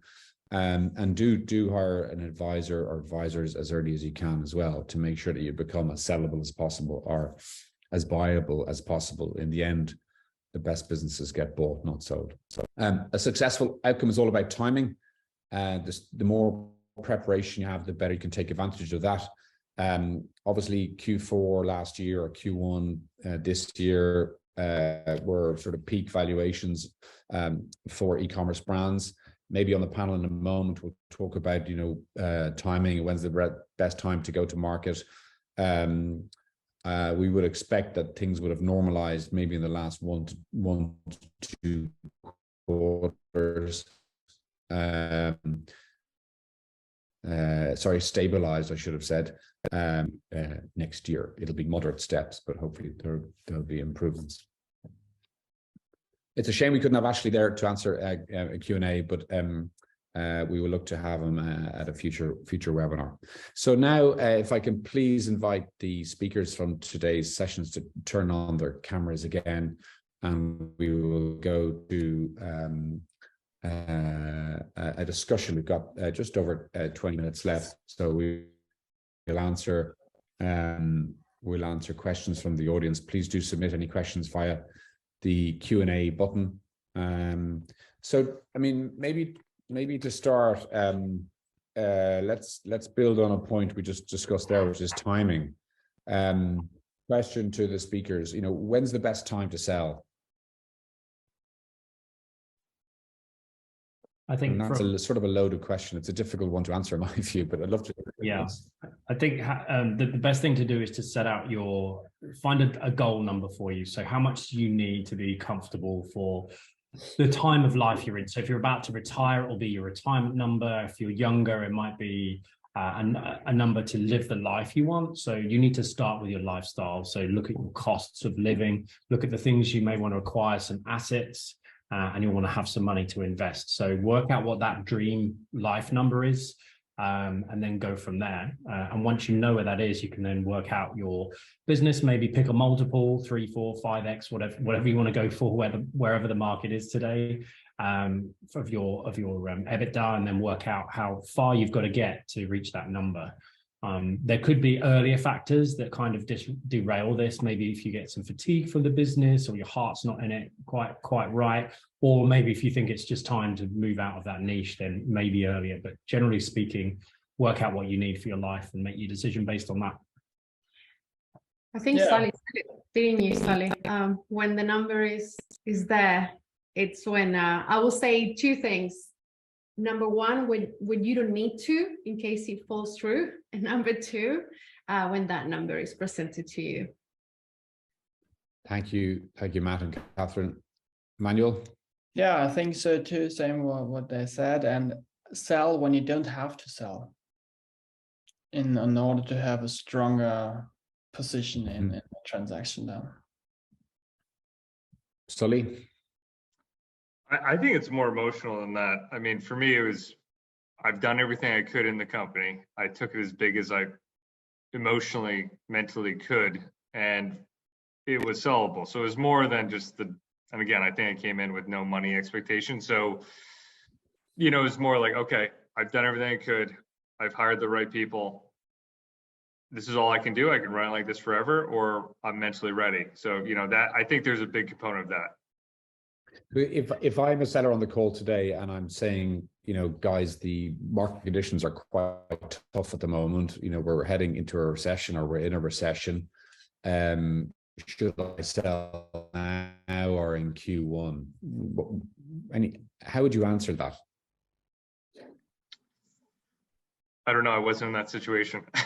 I mean, I think you got to know the process. You know, if you're in a process, you know, you should have a rough idea and have a realistic valuation regardless of market, and just have that set lowest price number you're good walking away with. And if things change, maybe you do have to walk away, you know, if it's that drastic. But I can't imagine, unless the business changes, you know, significantly, if that number would change that much. I think that was, you know, because there's numbers for us where, you know, we had not disagreements, but expected certain things to count or not. And, you know, the number had varied from our estimate to the end.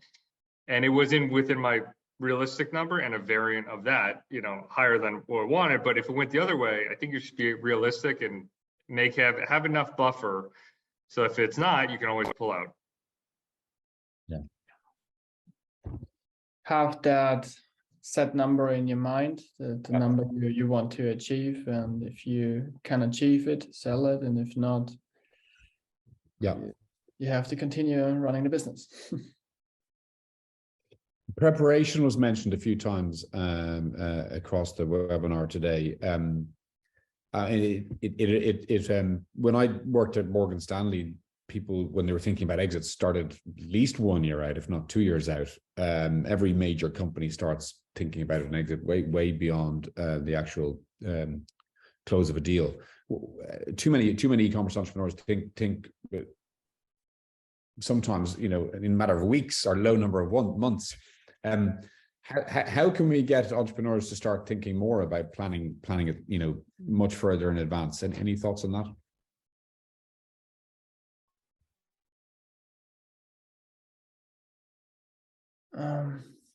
It's difficult.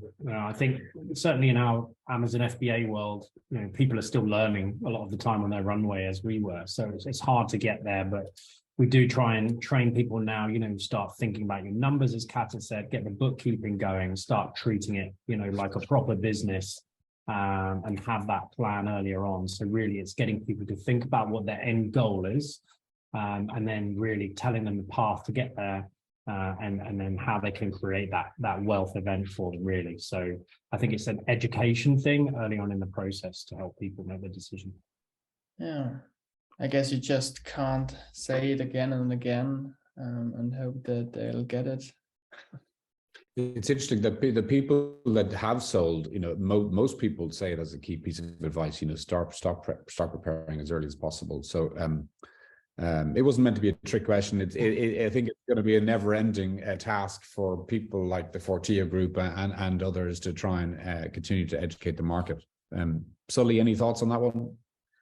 Yeah, I think the most important thing is not necessarily think of the sale of it, but think of delegating and getting out of the day-to-day, and that process alone will allow it to be sellable. I think that's, like, for me, everything in my business life events determined how I did things in business. So like having my second child forced me to delegate and hire people smarter than me that would then turn the business into something sellable, because I wasn't the main driver of revenue and running the business. So I think framing it in that way versus because selling can seem so distant and impossible if you're in the weeds of the day-to-day, but once you're out of the day-to-day weeds, if you can do that, you can actually have time to sell it and think about it. So I think that's probably, if someone's a new entrepreneur like myself, if you told me in 2016 or 15, hey, you need to prep to sell your business, I'm gonna say, no chance. I'm grinding.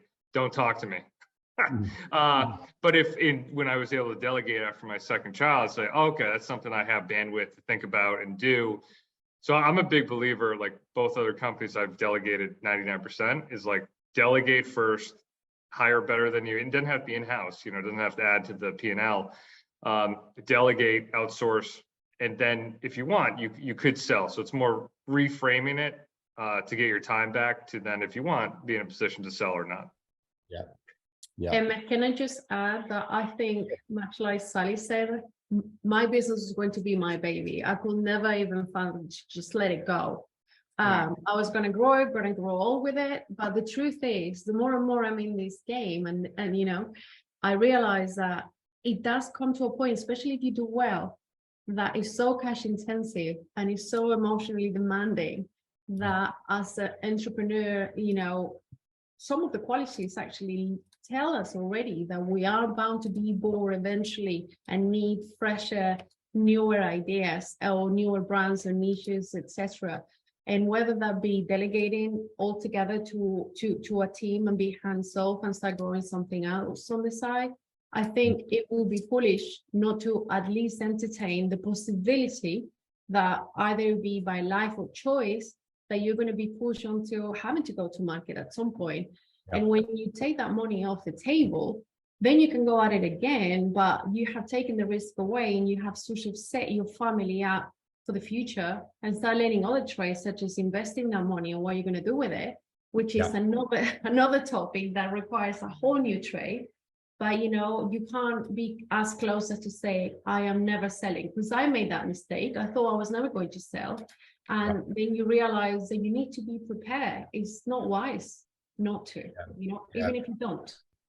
And then following on from that, Katherine, is a great question. What's the catalyst for each of you to start the next business? And some of you have clearly already started businesses, but what was the catalyst? Was it boredom, the need to do something because you're entrepreneurs, make money, or a gap in the market? I think for us, Emmett, there's two of us, which gives us a bit of an edge. I'm sure Sully and Manuel would have appreciated having someone sat next to them with the same bank account, even better, right? So that's a help.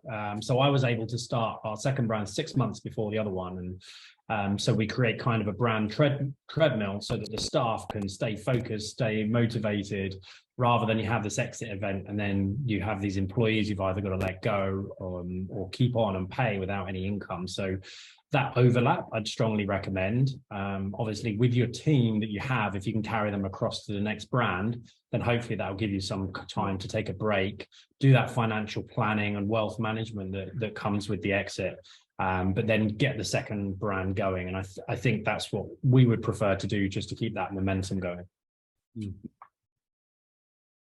Same question to Manuel or Sully. As I haven't started any new business yet, I think maybe I can speak about the reasons why I didn't start or haven't started something yet, and that's because I decided to not get into that Amazon FBA business model or e-commerce as a whole, and currently I'm trying to learn and discover completely new fields, and as I want to do something completely different. And once I feel that I want to do something new, I will start something. It's not that I do nothing now. I'm really busy. We're doing other things, and yeah, once I feel that I want to start a new business, I'll do. I have 3 or 4 pages of ideas, so I am not running out of business ideas.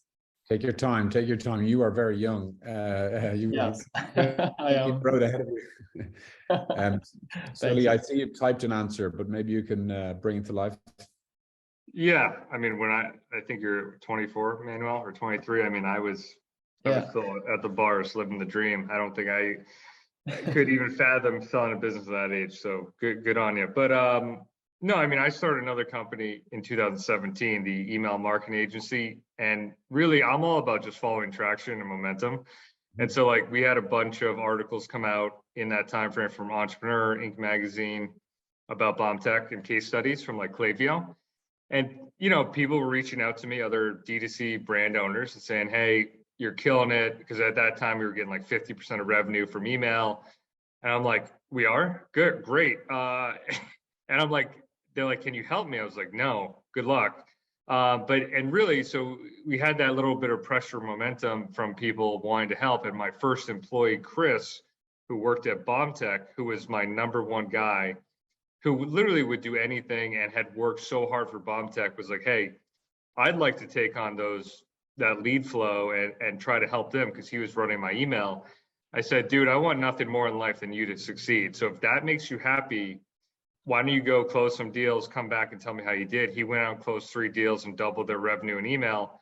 And I said, and I sat down with him and said, what do you want to do with your life and business? And we mapped out a plan for him to grow the agency. And I would do, I would help him. We're 50-50 partners, but he would be the operations and run it. And we've been doing that since 2017. And, it's like 30 to 50 clients, depending on the year. And that's his baby, but I get to almost mentor and coach him and work on a different side, which is really exciting and fun and keeps me busy. And then the blog this year I started because I've never had a pure blog that's monetized off content, but I already have many people reaching out, doing podcasts, panels like this. So I wanted, to roll it into another business. So now I just link to that blog, and the goal is to, I get paid on agency referrals, and then also I'll monetize organic traffic with ads. So it's all about momentum and just being open to what the world's telling you and going with that traction and just following it, versus like, I'm not going to go start a women's legging brand because that's a hot trend right now. I'm going to go where people are already saying, hey, I want your help, and just see where it goes. Excellent. Manuel, there's a question there. Maybe you might type the answer while we continue to chat live. So we're coming up to the end of the webinar. There's been loads of advice, nearly 2 hours worth of advice. If you were to boil it down to one recommendation each, folks, what would it be if you had 30 seconds max? What what would you tell the audience? For selling or starting or for what? Sorry, yeah, to be clear, Sully, for selling, yeah, for selling. I think my advice is, I don't want to be too boring with it, but have fun, find a buyer you think you'll mesh with. It's not always about the money, so I think finding a buyer that you think is a good fit should be a big part of it. Even if the money doesn't match a different offer, maybe the likelihood to close isn't as high, or maybe the post sale will not go as you want. So I think we ended up going with a different buyer than the highest buyer, because of what I thought post sale would be. So, think about that, and regardless of what happens during the process, like with any business, have fun, build relationships, don't burn bridges, and have fun with it. Very good. Thank you, sir. Thank you. Matt and Katherine. I would say that prepare yourself, do the work up front, so you go to the table in a position of strength where you don't have to sell. You're going to sell to the right fit, and you're going to be in a position where you can choose who's going to take over your company, and you want to be linked to for the years to come as that company hopefully grows. Will be my number one recommendation for sure. Very good. Thank you, Katherine and Matt. Manuel, last comment to you. What was the question? I'm currently typing in the question for. Sorry, I've got you multitasking here. And so the question is, if you could boil it down to one piece of advice for people looking to sell, what would it be? Maybe while you're thinking about that, get a mentor, get a mentor, or have someone. I mean, my mentor, I also had a mentor, and he worked for Berkshire Hathaway, or he used to work for Berkshire Hathaway in ITW, and he helped me a lot with selling part. So I didn't need to acquire an M&A advisor, as my mentor was my M&A advisor in the end, and that was so helpful. So when it comes to selling, make sure you have someone on next to your side, helping you out with all the questions. Yeah, it's such a big field where you don't have any experience in one. Yeah. Super. Well, that leads me to wrap up. Just for the buyers on the webinar today, we have a webinar for one of the brands we're selling called Hydracy. It's a one-on-one webinar on Thursday this week. If you're interested, please do reach out. And then to finish, our next monthly webinar to finish the year is in mid-December, where we'll discuss the results of our annual acquirer survey. So each year we survey aggregators, private equity, strategics about the trends that they're seeing in the M&A space. So please do join us for that webinar. We have Alex Erdea, who was one of the co-founders of Upper 90, one of the leading credit providers to the aggregators, and Christopher Parr, who sold one of the biggest exits to aggregators over the last few years. So that should be fun way to close out the year. Apart from that, thank you all to the speakers, to Matt, to Katherine, to Manuel, to Sully, and the other speakers, and I wish you a lovely rest of your day. Thank you. Take care. Thanks, Emmett. Thanks, everyone. Thanks for having us. Bye, guys. Yeah. Thank you. Bye-bye.